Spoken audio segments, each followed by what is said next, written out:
నమస్తే, welcome to Disha TV. ప్రస్తుతం మనతో పాటు కాంగ్రెస్ సీనియర్ నేత మానవతరాయ్ గారు ఉన్నారు. గుల్జార్ అగ్ని ఘటనపై మాట్లాడే ప్రయత్నం చేద్దాం. ముందుగా ప్రధానంగా ఇటు ప్రతిపక్షాలైన బీజేపీ అలాగే బీఆర్ఎస్ కూడా అగ్ని ప్రమాదంపై కూడా వాళ్ళు విమర్శలు అయితే చేస్తున్నారు. తాజాగా కేటీఆర్ మాత్రం అందాల పోటీపై పెట్టిన శ్రద్ధ అగ్ని ప్రమాదాల మీద పెడితే ఈరోజు ప్రమాదం ఉండేదే కాదు, అంబులెన్స్లో కానీ అలాగే ఇటు సిబ్బందికి కానీ సరైన శిక్షణ లేదు, మౌలిక సదుపాయాలు లేవు, దీనిపై దృష్టి పెట్టాలని కూడా కేటీఆర్ అయితే సర్కార్ కోరారు. ఏం చెప్తారు? ఇప్పుడు అగ్ని ప్రమాదం జరగటం చాలా బాధాకరం. కానీ దాన్ని ప్రభుత్వాన్ని నిందించడం అనేది ఇంతకన్నా మూర్ఖత్వం ఇంకోటి ఉండదు. ఆలస్యమైందంటే ఇప్పుడు అగ్ని ప్రమాదం జరిగిన వెంటనే సమాచారం రాగానే అగ్నిమాపక దళాలు వెళ్ళిని ఆ మంటలు ఆర్పే ప్రయత్నం చేసినాయి. తర్వాత అంబులెన్స్లో వెళ్ళినాయి, ట్రాఫిక్ జాములైనా సరే వాటిని దాటుకుంటూ వెళ్ళినాయి. జాప్యం జరిగిందంటే దానికి ప్రభుత్వం ఎట్లా కారణమవుతుంది? జాప్యం అంటే దారి పొడుగునా మన హైదరాబాద్ పరిస్థితి తెలవంది కాదు, చార్మినార్ అంటే ఇంకా ట్రాఫిక్ ఉంటుంది. అయినప్పటికీ పాపం అంబులెన్స్ సిబ్బంది వెళ్ళి 17 మందిని చనిపోయారు. కొంతమందిని క్షతగాత్రులైన వాళ్ళని తీసుకొచ్చేసి వివిధ హాస్పిటల్లో చేర్పించి వాళ్ళని బతికించే ప్రయత్నం చేశారు. అసలు ప్రతిపక్షాలకు సోయి లేకుండా పోతుంది. ఎక్కడ విమర్శ చేయాలో, ఎక్కడ ఏం చేయాలో కానీ చేయటం రావట్లే వాళ్ళకి. కాబట్టి దిగజారు రాజకీయాలు చేస్తున్నారు. అరే, ప్రమాదం ఒక పక్క నుండి ప్రాణాలు పోతే దాని సానుభూతిని వ్యక్తం చేసి అందరం కూడా వాళ్ళకి ధైర్యాన్ని ప్రసాదించాలా, కుటుంబాలని సంతాపం ప్రకటించాలా, మేము ఉన్నామని చెప్పాలి. అంతేగాని చిల్లర రాజకీయాలు చేసి ప్రభుత్వం బాధ్యతే, ప్రభుత్వం చేసిన తప్పు అని చెప్పి, వైఫల్యం అని చెప్పి ఈ విధంగా ఈ అంశాన్ని పక్కదారి పట్టించే ప్రయత్నాలు చేస్తున్నారు. ఇది మంచిది కాదు. ఇది ఆరోగ్యానికి, రాజకీయాల్లో ఇట్లాంటి ప్రతిపక్ష నాయకుల ఆరోగ్యానికి మంచిది కాదు. ఈ సందర్భంలో అంబులెన్స్ సకాలంలో రాలేదని ఒక విమర్శ, అలాగే అంబులెన్స్లో సరైన మౌలిక సదుపాయాలు లేవు, ముందు దాంట్లో ఫైర్ సంబంధించి లేదు, మాస్కులు లేవు, కొన్ని లేకపోవడం వల్ల కూడా హాస్పిటల్ లోపు చాలామంది చనిపోయారు. అది అసత్య ప్రచారం. అంబులెన్స్లో ఆలస్యం అనేది ఒక 10 నిమిషాలు, ఒక 5 నిమిషాలు ఆ జాప్యం కూడా ట్రాఫిక్ ఒత్తిడిని దాటుకొని బయటికి పోవాలి. ఏదైనా మనం చాలామంది కూడా అదే అంటున్నాం, మనకు ఎప్పుడైనా కానీ ఇట్లాంటి ప్రమాదాలు జరిగేటప్పుడు స్వీయ రక్షణగా మనం తెలుసుకోవాలి కొన్ని అంశాలు. ప్రతి ప్రజలు కూడా హైదరాబాద్లో అప్రమత్తంగా ఉండాలి. ప్రభుత్వాలే కాదు, మనం కూడా ఎట్లా తప్పించుకోవాలి, ఏ విధంగా అందులో ఆ ప్రమాదంలో గాయపడిన వాళ్ళు కొంతమంది ఏం చేశారు, పై మెట్లు ఎక్కేసి పక్క భవనం మీదకి గింతే అంత దూరం ఉంటే ఆ భవనం మీద దూకి ప్రాణాలు కాపాడుకున్నారు. కాబట్టి వీళ్ళు ఆలోచన చేయలేకపోయారు. కాబట్టి ప్రతి పౌరుడు హైదరాబాద్, తెలంగాణలో ప్రమాదాలు అనేవి చెప్పిరావు, చెప్పకుండా వస్తాయి. కాబట్టి ఆ భవన యజమానులు కానీ వాళ్ళు కూడా ఎప్పటికప్పుడు చూసుకోవాలి బాధ్యతలు. అది ఏసీ బేలిందంటారు, షార్ట్ సర్క్యూట్ జరిగిందంటారు. కాబట్టి ప్రమాదం అనేది ఏ రూపంలో ఎట్లొచ్చిందో తెలియదు. కాబట్టి ప్రజలు కూడా ప్రమాదం జరిగినప్పుడు, ఇట్లాంటి ప్రమాదం జరిగినట్టు తప్పించుకునేందుకు ముందుగానే ప్రణాళికలు ఉండాలి. ప్రజలకు కూడా తెలియాలి, చైతన్యంగా ఉండాలి. కాబట్టి ప్రభుత్వాలు చెప్తున్నాయి, అగ్నిమాపక దళాలు ఎప్పటికప్పుడు చెప్తున్నాయి, ఇట్లా ఉండాలి, అట్లా ఉండాలి, తప్పించుకోవాలని చెప్తున్నా. కానీ ప్రజలకు అవి తీసుకోవట్లేదు, వాటిని స్వీకరించట్లేదు. కాబట్టి ఇది నిజం ప్రభుత్వం వైఫల్యం కాదు, ఇంకోటి వైఫల్యం కాదు. ఇది అనుకోకుండా జరిగిన సంఘటన. కాబట్టి దీన్ని ప్రభుత్వానికి ఆపాదించేసి రాజకీయ పబ్బం గడుపుకోవటం ఇంతకన్నా దిగజారుడు రాజకీయం ఇంకోటి ఉండదు. కాబట్టి మరి కేంద్ర ప్రభుత్వం ఉంది, మరి హెలికాప్టర్లు తేపోయారా? ఎవరు తేవద్దండు? అంబులెన్స్ లాంటి రోడ్డు మార్గంలో ఆలస్యం అవుతుంది. కాబట్టి మరి హెలికాప్టర్ హైదరాబాద్ సైనిక వ్యవస్థ ఉండే, ఒక కిషన్ రెడ్డి ఒక ఫోన్ కొడితే అక్కడ నుంచి లంగర్ హౌస్ నుంచి ఒక 5 నిమిషాల్లో దిగేదే కదా. మరి ఎందుకు చేయలేదు? ఆ పక్క భవనంలో భవంతి మీద దింపి వాళ్ళని అడిగి తీసుకుపోయి హాస్పిటల్ తరలించేవాళ్ళు కదా. అయినా అంబులెన్స్ డ్రైవర్లది, అంబులెన్స్ సిబ్బందిని మనం ఈ సందర్భంగా అభినందించాలి. వాళ్ళు కష్టపడి అన్ని హాస్పిటల్ మిగతా క్షతగాత్రులందరినీ కూడా చుట్టుపక్కల ఏరియాలు మొత్తం కూడా చేర్చారు. అంటే వాళ్ళ త్యాగాన్ని కూడా అవమానిస్తారా? వాళ్ళ కష్టాన్ని కూడా అవమానిస్తారా? ఎంత సిగ్గుచేటు, ఇంతకన్నా దిగజాడు రాజకీయం ఉంటుందా? కాబట్టి ఇక్కడ మీరు సోయితో మాట్లాడండి, సోయి మరిచి మాట్లాడకండి. రేవంత్ రెడ్డి గారు ఎప్పటికప్పుడు ఒక ముఖ్యమంత్రి, గతంలో ముఖ్యమంత్రి, ఈ సందర్భంలో అడుగుతాను, రేవంత్ రెడ్డి ఇటు మున్సిపల్ శాఖ మంత్రి అలాగే హోంశాఖ మంత్రి, ఆయన ఇక్కడికి ఘటనా స్థలానికి వస్తుంటే బాగుండేదని కూడా కేటీఆర్ అంటున్నాడు. గతంలో ముఖ్యమంత్రిగా ఉన్న కేసీఆర్ గారు, మాజీ ముఖ్యమంత్రి, ఎక్కడికన్నా సంఘటన జరిగితే అక్కడ కొండగట్టు అంజన దగ్గర 26 మంది, 30 మంది, 60 మంది, నాకు లెక్కకు గుర్తురాట్లేదు సరిగా, ఒక 60 మంది సరిపోతే కనీసం వెళ్ళి పరామర్శించిండా? సిగ్గుండాల మాట్లాడటానికి. ఏ విధంగా మాట్లాడతారు? గతాన్ని మర్చిపోయి మీరు. ఇక్కడ సిద్దిపేటలో రైలు ప్రమాదం చిన్నపిల్లలు సరిపోతే 20 మంది సరిపోతే కనీసం అక్కడ ఉన్న వాళ్ళు మీరు ఎవరైనా పోయి పరామర్శించిండ్రా?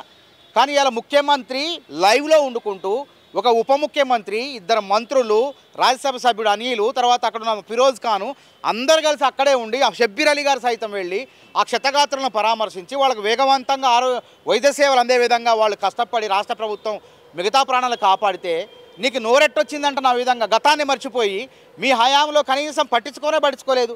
ఎవడు చనిపోయినా, ఏదైనా శ్రీమంతులు చనిపోతే పోయేది మీరు. కానీ సామాన్యుడు చనిపోయినా, ఎక్కడ చనిపోయినా రేవంత్ రెడ్డి గారు ఎస్ఎన్బీసీ టన్నెల్కి పోయి వచ్చిండు, పోయి అక్కడ ఏర్పాట్లు పరిశీలించి వచ్చిండు. మీరు పోయినరా? గతంలో కనీసం ముఖ్యమంత్రి ఫామ్ హౌస్ దాటి అడుగు తీసి అడుగు పెట్టిండా? ఎందుకు మాట్లాడతారు గురువింజ కింద? మీరు మీరు గతంలో మీరు చేసిన తప్పులు ఉన్నాయి, మీరు గతంలో ఎవరి దగ్గరికి పోలేదు. ఇవాళ ముఖ్యమంత్రి స్పందిస్తుంటే వేగవంతంగా సేవా కార్యక్రమాలు చేస్తుంటే, మంత్రులను పంపించి సేవా కార్యక్రమాలు చేస్తుంటే ఎందుకు తట్టుకోకుండా ఈ చిల్లర రాజకీయాలు చేస్తారంటాను నేను. అందాల పోటీపై పెట్టిన శ్రద్ధ అగ్ని ప్రమాదమే పెడితే ఇలాంటి పరిస్థితులను ఇప్పటికైనా భవిష్యత్తులో ఇలాంటి ఘటనలు జరగకుండా జాగ్రత్తలు తీసుకోవాలి, మాక్ డ్రిల్స్ కూడా నిర్వహించాలని కూడా బీఆర్ఎస్ పార్టీ వర్కింగ్ ప్రెసిడెంట్. ఇప్పుడు బీఆర్ఎస్ పార్టీ వర్కింగ్ ప్రెసిడెంట్ ప్రశ్నలు బోడుగుండుకి మోకాలికి ముడిపెట్టినట్టు ఉన్నది. అసలు అందాల పోటీలో ఏమైనా ప్రమాదం జరిగిందా? అందాల పోటీల్లో ప్రమాదం ఏమో అనుకోకుండా జరిగింది, దాని గురించి మాట్లాడాలి మీరు.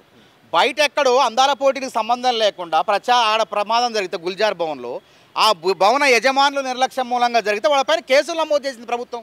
గతంలో మీరు అది కూడా చేయలే కదా. రోహిత్ వేముల చచ్చిపోయినంటే కనీసం ఎఫ్ఐఆర్ నమోదు చేయలే మీరు ఆ ఎస్సీఏలో. కాబట్టి మీకు మాట్లాడే నైతిక అర్హత లేదు. అందాల పోటీలు చూసి తట్టుకోలేకపోతాను కేటీఆర్.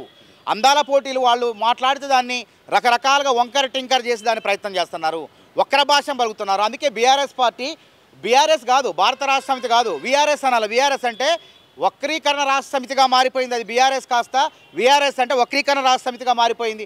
ప్రతి అంశాల్లో కృత్రిమ ఉద్యమాలు చేయడం, ప్రతి అంశాల్లో వక్రీకరించడం, మంచిని చెడుగా ప్రచారం చేయడం, విష ప్రచారం చేయడం జరుగుతుంది. కాబట్టి ఇక్కడ అందాల పోటీల వల్ల తెలంగాణ సంస్కృతి సాంప్రదాయాలు ప్రపంచ దేశాలకు పాకినాయి. మన సంస్కృతి సాంప్రదాయాలు ఈ అందాల పోటీల ద్వారా ఇనుమడింపబడ్డాయి. కాబట్టి తెలంగాణకు అందగత్తెలు, ప్రపంచ అందగత్తెలు తిరుగుతుంటే ఇక్కడ ప్రపంచ పెట్టుబడిదారులు హైదరాబాద్ నగరంలో ఓహో ఇంత వాతావరణం ఉందని చెప్పి ఆలోచన చేస్తున్నారు, పెట్టుబడులు రాబోతున్నాయి. అదేవిధంగా చాలామందికి ఉపాధి, హోటల్ రంగం కానివ్వండి, ట్యాక్సీలు కానివ్వండి, వివిధ రంగాలకు కొద్ది మందికి ఉద్యోగ అవకాశాలు వచ్చినాయి కొద్ది రోజులు. కాబట్టి మన కట్టు బొట్టు మన చీరలు కూడా వాళ్ళు కట్టుకున్నారు. మన చీరలు, మన చేనేత పరిశ్రమ చేనేత పరిశ్రమ, అందాల సుందరులు, కంచిపట్టు చీరలు, ఆ పట్టు చీరలు, పోచంపల్లి, తర్వాత గద్వాల చీరలు, ఈ చీరలు కట్టుకోవటం మూలంగా మన యొక్క మన చేనేత అనేది ప్రపంచ దేశాలకు పరిచయం అయింది. కొత్త పెట్టుబడిదారులు అందరూ ఆలోచన చేస్తున్నారు హైదరాబాద్లో పెట్టుబడులు చేయడానికి. అదేవిధంగా మన రామప్ప దేవాలయం కట్టడం, వాస్తుశిల్పం, సంస్కృతి సాంప్రదాయాలు, వరంగల్ 1000 స్తంభాల గుడి, చార్మినారు, మట్టి గాజులు అనేది ప్రపంచానికి పరిచయం అయింది. అది గొప్ప రేవంత్ రెడ్డి సర్కార్ది, కాంగ్రెస్ ప్రభుత్వం అనేది. అక్కడ ఏదో ఏం వంక పెట్టలేక ఏలు వంక అన్నట్టు, వంగలేక ఇవిడ వెనకడికి మంగళవారం అన్నట్టు ఈ అందాల పోటీలు పైన వక్రీకరణ చేసి మాట్లాడుతున్నారు. అందాల పోటీలో మన తెలంగాణలో ఇప్పటికీ మీకు కానీ మాకు సంస్కృతి తెలుసండి, మర్చిపోలే.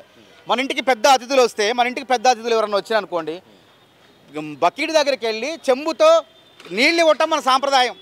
అందులో 30 మంది అందాల భామలు ఉంటే, అందాల తారలు ఉంటే, సుందరిమణులు ఉంటే ఇద్దరు అమ్మాయిలు ఒక కాళ్ళ మీద నీళ్ళు పోసి తప్ప మనం పోయాం. మా పెద్దవాళ్ళు వస్తే కాళ్ళు కడుక్కోమని. ఇంకా ఆడబిడ్డలకైతే పసుపు రాస్తాం, మనం ఆడబిడ్డలకి పసుపు రాస్తాం ఇంటికి వచ్చినందుకు శుభకార్యంగా. ఆ విధంగా చేస్తే దాన్ని తప్పుబట్టి మన సంస్కృతిని వాళ్ళే కించపరిచే విధంగా చేస్తున్నారు. కాబట్టి తెలంగాణ ప్రజలు విఘ్నులు. కాంగ్రెస్ ప్రభుత్వం ఇబ్బంది లేకుండా ప్రజల అవసరాలు తీర్చుకుంటూ, సంక్షేమ పథకాలు ఇచ్చుకుంటూ, ప్రభుత్వ ఉద్యోగులు కోరికల్ని మన్నించుకుంటూ, 1వ తారీఖు జీతాలు ఇచ్చుకుంటూ, అందాల పోటీల ద్వారా ప్రపంచాన్ని ఆకర్షిస్తూ మన సంస్కృతి సాంప్రదాయాలను నిమోడింపజేస్తుంటే వీళ్ళు తట్టుకోలేక ఈ అన్ని విమర్శలు చేస్తున్నారు. ఇది మంచిది కాదు మీ ఆరోగ్యానికి అని చెప్పి వాళ్ళని హెచ్చరిస్తున్నారు.